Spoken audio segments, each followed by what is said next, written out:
अस्सलाम वालेकुम। तो व्यूअर्स, आज मैं जिस टॉपिक पे आपके साथ डिस्कशन करने लगा हूँ, आपको इन्फॉर्मेशन देने जा रहा हूँ, उस टॉपिक का जो पर्पज़ है और उस टॉपिक का जो सब्जेक्ट है वो है एंटीबायोटिक्स का दुरुस्त इस्तेमाल और उसके बारे में मज़ीद उसके जो भी एडवर्स इफ़ेक्ट हैं, उसका जो गलत इस्तेमाल हो रहा है आजकल, जो आम लोग जो है गलतियाँ कर रहे हैं, उसके बारे में मैं आपको इन्फॉर्मेशन दूँगा। तो नाज़रीन, सबसे पहले ये है कि आजकल हमने देखा है कि एंटीबायोटिक्स जो हैं, वो जो पहली गलती जो आम लोग सारे लोग कर रहे हैं, वो ये कर रहे हैं कि एंटीबायोटिक्स जो होती हैं, कभी भी वायरल इन्फेक्शंस के लिए नहीं होती। मसलन सोर थ्रोट, आपका गला ख़राब हो गया है, आपको कोई वायरल कफ़ हो गई है या आपको कोई कॉमन कोल्ड है, कोई बुखार हो गया है, तो उस हवाले से जो है वायरल जो इन्फेक्शन है उसमें एंटीबायोटिक का कोई भी कतन भी कोई रोल नहीं होता। तो एंटीबायोटिक्स जो होती हैं वो बैक्टीरिया को किल करने के लिए यूज़ होती हैं और बैक्टीरियल इन्फेक्शन में हम एंटीबायोटिक्स का इस्तेमाल करते हैं। तो दो दो तरह की एंटीबायोटिक्स जो होती हैं, जो बैक्टीरिया को किल करती हैं और या बैक्टीरिया की ग्रोथ को रोकती हैं। तो इसकी दो टाइप्स हैं। एक होती हैं बैक्टीरियोसिडल, जो कि बैक्टीरिया को कंप्लीटली किल कर देती हैं, और दूसरे नंबर पे होती हैं बैक्टीरियोस्टैटिक, जो कि बैक्टीरिया की ग्रोथ को रोकती हैं। तो ये बैक्टीरियल इन्फेक्शन के लिए हमने एंटीबायोटिक्स देनी है। दूसरे डॉक्टर को हम चेक कराते हैं, डॉक्टर प्रेस्क्रिप्शन लिखता है, तो हमें चाहिए कि हम एंटीबायोटिक्स जिस डोज में लिखी है डॉक्टर ने और जितने दिन के लिए लिखी है, हमने वो डोज पूरी करनी है। फॉर एग्जांपल, अगर अजिथ्रोमाइसिन है वो 500 mg लिखी हुई है ओडी में, तो हमने 5 से 7 दिन वो कंप्लीट कोर्स करना है जिस तरह डॉक्टर ने बताया है। हम अमूमन क्या करते हैं, जो आजकल प्रैक्टिस है, कि जैसे ही हम 2 दिन मेडिसिन या 3 दिन मेडिसिन खाते हैं तो उसके बाद थोड़ी सी बेहतरी आती है, तो हम वो एंटीबायोटिक का इस्तेमाल बगैर डॉक्टर के मशवरे से हम उसको तर्क कर देते हैं, उसको छोड़ देते हैं। जिसका नुकसान ये होता है कि कुछ बैक्टीरिया जो है वो बाकी बच जाते हैं, और जो बैक्टीरिया बच जाते हैं वो फिर बाद में री इन्फेक्शन काज करते हैं, यानी कि दोबारा से बंदे को फिर कुछ अरसे के बाद इन्फेक्शन हो जाता है और वो सारे मसाइल और बैक्टीरियल इन्फेक्शन जो है वो मज़ीद फैल जाता है और ज़्यादा मरीज़ को नुकसान पहुंचाता है। तो ये चीज़ें हमने नोट करनी है कि विदाउट डॉक्टर की जो है वो एडवाइस के आपने मेडिसिन जो है वो नहीं छोड़नी और उसका कोर्स पूरा करना है। 5 दिन है, 7 दिन है, या जो भी doctor according to the severity of the disease and the condition of the patient जो प्रेस्क्राइब करता है उसको कंटिन्यू करना है। दो चीज़ें मैं बताता हूँ कि इसके छोड़ने का नुकसान क्या है। दो तरह के नुकसान है इसमें। एक तो ये होता है कि री इन्फेक्शन के चांस होते हैं, जैसा कि मैंने आपको बताया कि वो दोबारा से बैक्टीरिया जो है वो ग्रोथ करना शुरू हो जाते हैं और पूरी तरह से किल नहीं होते, क्योंकि हमने बीच में ही मेडिसिन छोड़ दी होती है।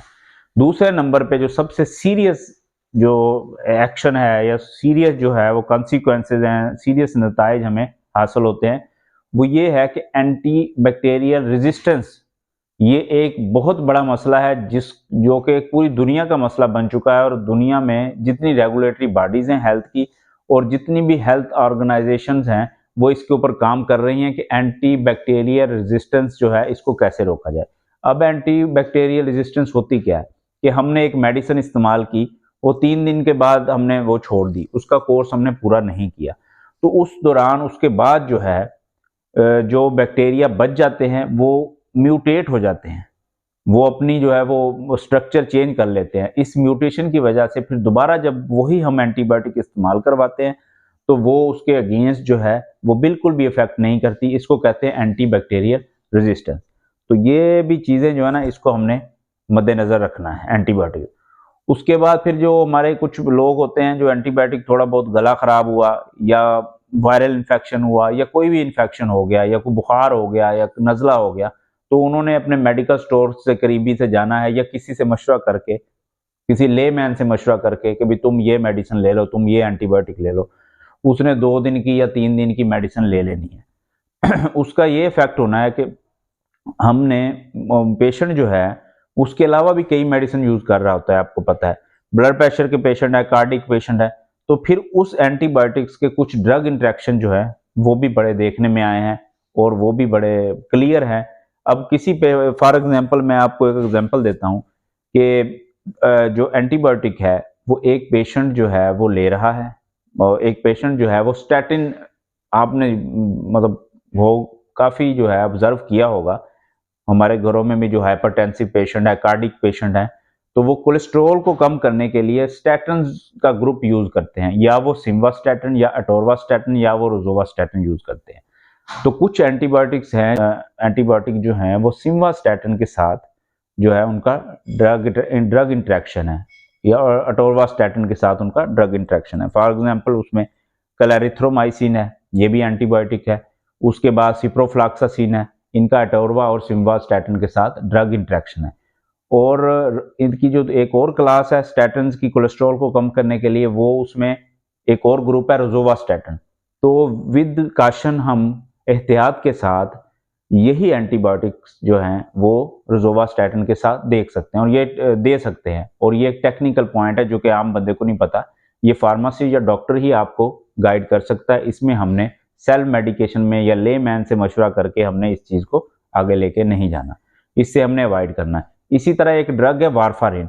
अगर वारफारिन ड्रग जो है, अगर कोई एंटीबायोटिक ऐसी क्लैरिथ्रोमाइसिन या कोई भी ड्रग उसके साथ दे दी जाए, तो उसमें इंटरनल ब्लीडिंग या एक्सटर्नल ब्लीडिंग के चांसेस हो सकते हैं। तो ये भी एक एडवर्स। मेन तीसरा पॉइंट जो है इसमें अवॉइड, जो एंटीबायोटिक के जो साइड इफेक्ट मैं आपको बताऊं, जनरल वैसे तो बहुत से साइड इफेक्ट्स हैं, बहुत से, लेकिन जनरल जो हैं उसमें आपका जो डायरिया है, दस्त लग जाना है, और दूसरे नंबर पे एलर्जिक रिएक्शन हो जाना है। ये कॉमन जो है वो जो एक्सपीरियंस में आते हैं, तो ये हो जाता है। और उसके बाद एक और डिजीज़ है, उसमें जो है वो बैड बैक्टीरिया जो बॉडी के होते हैं उसके साथ साथ हमारे गुड बैक्टीरिया भी किल हो जाते हैं, जिससे कि स्टमक डिस्टर्ब हो जाता है और हमारे इंटेस्टाइनल डिजीज़ वगैरह का भी उसमें चांस होता है। तो जो लास्ट पॉइंट मैं जो डिस्कस करना चाह रहा हूँ कि सेल्फ मेडिकेशन ऑफ एंटीबायोटिक्स, कि हमने कभी भी एंटीबायोटिक खुद से इस्तेमाल नहीं करनी, या किसी ले मैन के मशवरे से, या कोई भी कोएक है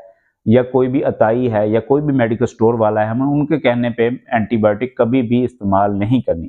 प्रॉपर डॉक्टर को चेक करवाएं या अपने फार्मासिस्ट से मशवरा लें।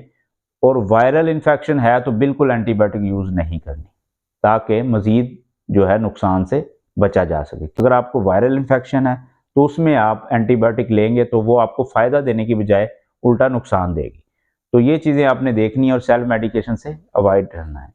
तो ये कुछ चंद चीज़ें थी जो मैंने एंटीबायोटिक्स के हवाले से आपको बतानी थी। तो मेरा उम्मीद है कि आप इस वीडियो से मुस्तफ़ीद होंगे, और मज़ीद आप जो है इस मेरी वीडियो को शेयर भी करें, लाइक भी करें, ताकि जो है मज़ीद जो है आपको इन्फॉर्मेशन मिलती रहे और लोग ज़्यादा से ज़्यादा लोग जो है इससे फ़ायदा हासिल कर सकें। मेरा चैनल डॉक्टर ज़ीशान बशीर, इसको सब्सक्राइब करें, लाइक करें और शेयर करें। Thank you very